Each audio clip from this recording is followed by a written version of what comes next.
Deus enviou um anjo, porque a oração de um homem que estava apoiado em Deus, e aquele que tem a sua vida apoiado em Deus, as suas orações são ouvidas e respondidas. Deus ouviu a oração do rei Ezequias. Deus enviou um anjo, e um anjo só matou 185 mil soldados da Assíria. Quantos podem dar um glória a Deus, irmão? Ele merece um glória a Deus por isso.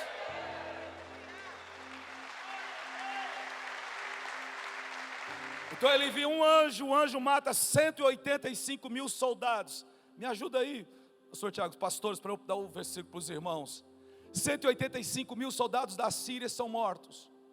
Senaqueribe sai, volta para casa com um rabinho entre as pernas, igual um cachorro vira-lata.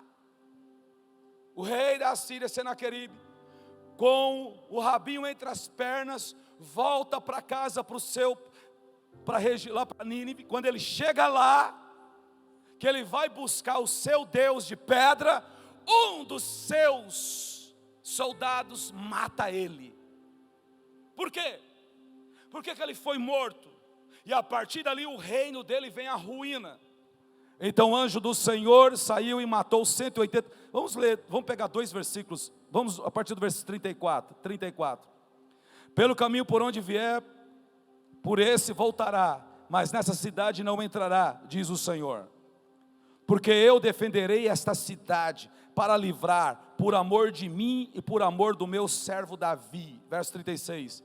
Então o anjo do Senhor saiu e matou 185 mil homens no arraial dos assírios. De manhã, quando os restantes se levantaram, lá estavam todos aqueles cadáveres.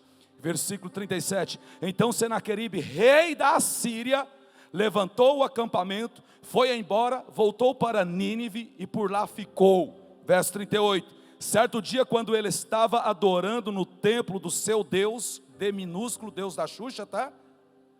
Porque ela diz que o Deus dela é gay. Eu estou falando abertamente. A Xuxa diz que o Deus dela é gay. Então deve ser esse Deus aqui, ó. Certo dia, quando ele estava adorando no templo do seu Deus, com D minúsculo, Deus da Xuxa, Nisroque, os seus filhos, Adrameleque e Zarezé, o mataram à espada. Depois fugiram para a terra de Ararat, e fala em língua aqui, filho de Senaqueribe, reinou em seu lugar. Fala comigo, eu preciso estar apoiado em Deus.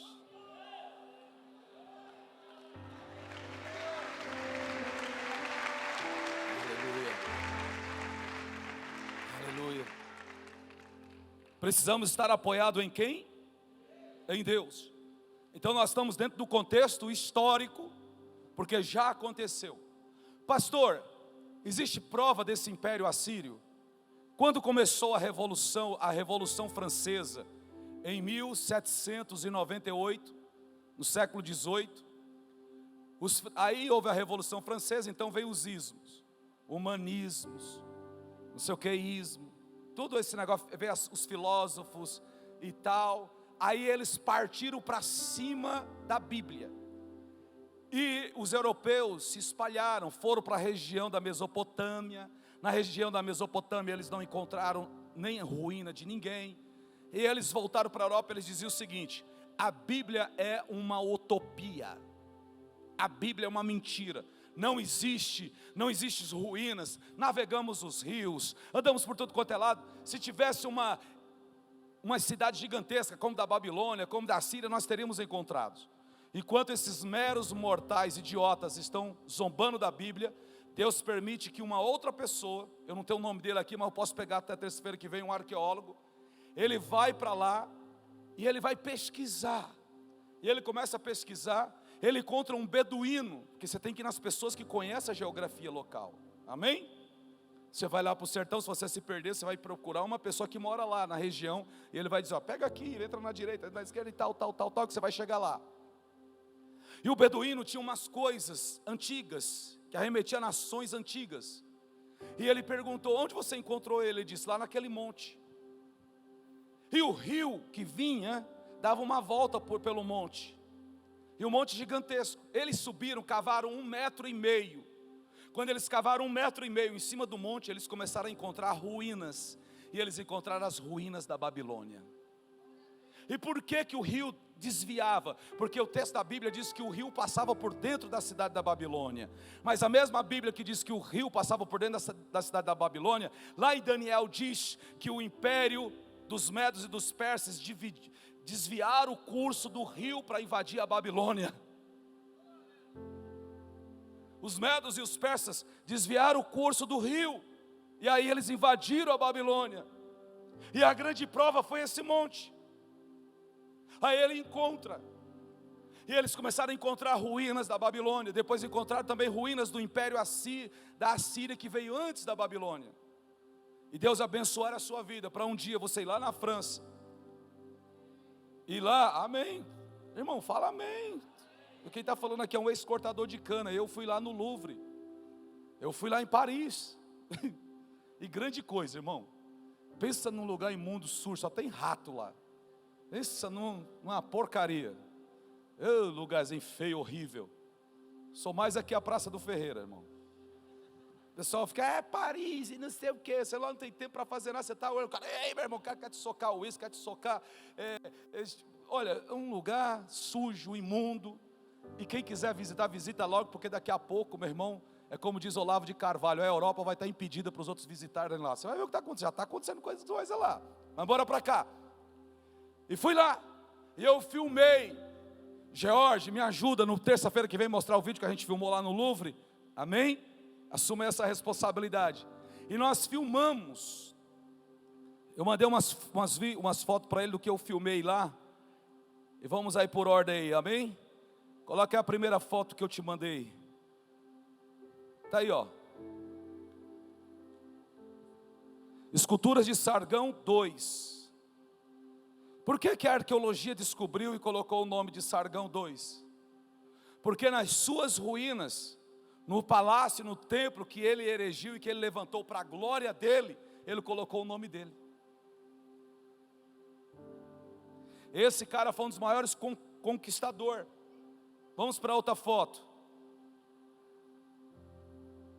Não é essa não, é a segunda. A segunda foto, eu te mandei em sequência. Passa aí, não sei porque você está... Passa aí, isso aqui é do império da época do Senaqueribe. Passa a outra. Essa daí, pronto. Aí é lá no Louvre, lá na França, lá em Paris. Eu estive aí, nós gravamos essas estátuas. Os arqueólogos encontraram. O que Deus estava? Deus permitiu o arqueólogo encontrar as ruínas da Assíria para calar a boca daqueles ateus idiotas daquela época. E aí, o que aconteceu? Virou noticiário na Europa. Foi encontrado as ruínas do Império da Babilônia e do Império Assírio. Agora me diga, aonde é que estava escrito sobre eles? Os arqueólogos encontram imagens do Império Assírio e encontram lá o nome do grande imperador da época deles, Sargão II. Abra sua Bíblia em Isaías capítulo 20, versículo 1. Meu irmão, só vai para o inferno quem quer. Isaías capítulo 20, versículo 1, diz assim: no ano em que Tartã, enviado por Sargão, rei da Síria, veio a Asdote, atacou a cidade e a conquistou. Volta para mim. Sargão, fala comigo, Sargão, que está escrito aonde o nome dele? Naquilo que ele levantou, que os arqueólogos encontraram. O profeta Isaías profetizou 720 anos antes de Cristo. Então soma 720 anos, mais 1.800 anos, quantos anos dá? 1.520 anos depois, 2.500 anos depois, sim ou não? 2.500 anos, menos, 1.800 mais 700, dá 2.500. 2.500 anos depois, os arqueólogos encontram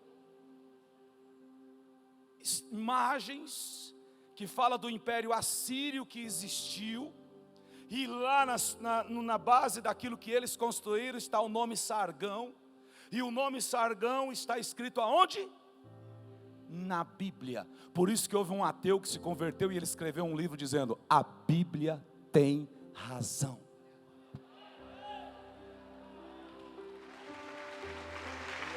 Aplauda ao Senhor, aplauda ao Senhor, aplauda ao Senhor, irmão.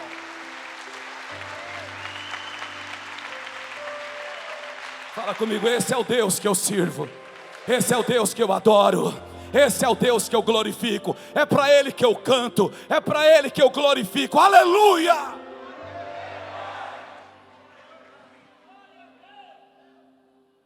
Agora vem o sistema dos dias de hoje, esse sistema de vaso sanitário, antes de dar descarga, e vem dizer que Deus não existe, que Deus é uma utopia, que isso é fruto da nossa cabeça. Criamos uma religião para trazer alento aos nossos corações quando algum ente querido nosso morre. Não, irmão, não. Servimos um Deus verdadeiro, um Deus que pega o cara da bagaceira desse mundo e transforma a vida dele em uma pessoa onde as outras passam a acreditar, aonde as outras pessoas veem esperança, onde as outras pessoas veem graça. Esse é o Deus que nós servimos, que transforma a natureza, quebranta coração e faz da pessoa um cidadão nessa terra, para a glória do Senhor. Existem os hipócritas? Existe. Jesus Cristo falou, Satanás também vai semear os deles, mas nós estaremos pregando para Deus mudar a cabeça, a natureza desses que veio do diabo. Então, quando Deus levantou a Síria para ser o que dele? Um machado, fala comigo, um machado, para cortar as nações. Levou um serrote, né, filhão? Para serrar as nações. Deus levantou, só que eles cometeram um erro, se orgulharam, falaram coisas horrendas contra Deus. Então Deus envia um anjo para matar e dar fim o Império Assírio. Aí se levanta outro império, que é a Babilônia, que vai conquistar a Síria, que era vassalo da Assíria. Então, voltando aqui para o texto de Isaías 10, versículo 20: naquele dia os restantes de Israel, os da casa de Jacó, que tiverem escapado, nunca mais se apoiarão naquele que os feriu, mas se apoiarão no Senhor, o Santo de Israel. Um resto voltará, sim, um resto de Jacó voltará para o Deus forte. Fala comigo, meu Deus é forte. Porque ainda que o seu povo, ó Israel, seja como a areia do mar, apenas um resto voltará. Um remanescente, né? Uma destruição está determinada, transbordante de justiça, porque essa destruição já determinada, o Senhor dos exércitos, a executará no meio de toda esta terra. Por isso assim diz o Senhor dos exércitos: povo meu que mora em Sião, não tenha medo da Assíria, quando ela castigar você com uma vara e levantar contra você o seu bastão, à maneira dos egípcios. Pois daqui a bem pouco se cumprirá a minha indignação e a minha ira para consumir, porque o Senhor dos exércitos suscitará contra ela um flagelo como matança de Midian, junto ao rochedo de Horebe. O seu bordão estará sobre o mar e o levantará como fez no Egito. Naquele dia, o peso deles será tirado dos ombros de vocês, e o jugo deles será removido do pescoço de vocês, jugo que será despedaçado por causa da gordura. A Assíria vem a Iate, passa por Migron em Micmas e larga a sua bagagem, passa o desfiladeiro, a loja Sigebai, Ramá, Tremage, Beá, Sul, Grite, aí vai falar todas as cidades que elas vai conquistar. Versículo 32, verso 32. Nesse mesmo dia, a Assíria parará em Nob, agitará o punho fechado para o monte da filha de Sião, a colina de Jerusalém. Mas eis que o Senhor dos exércitos, cortará o ramo com violência, as árvores de grande porte serão derrubadas, e as mais altas serão abatidas, cortará com um machado as árvores da floresta, e o Líbano cairá pela mão de um poderoso. Deus vai destruir, porque esse império vai voltar a se levantar no futuro.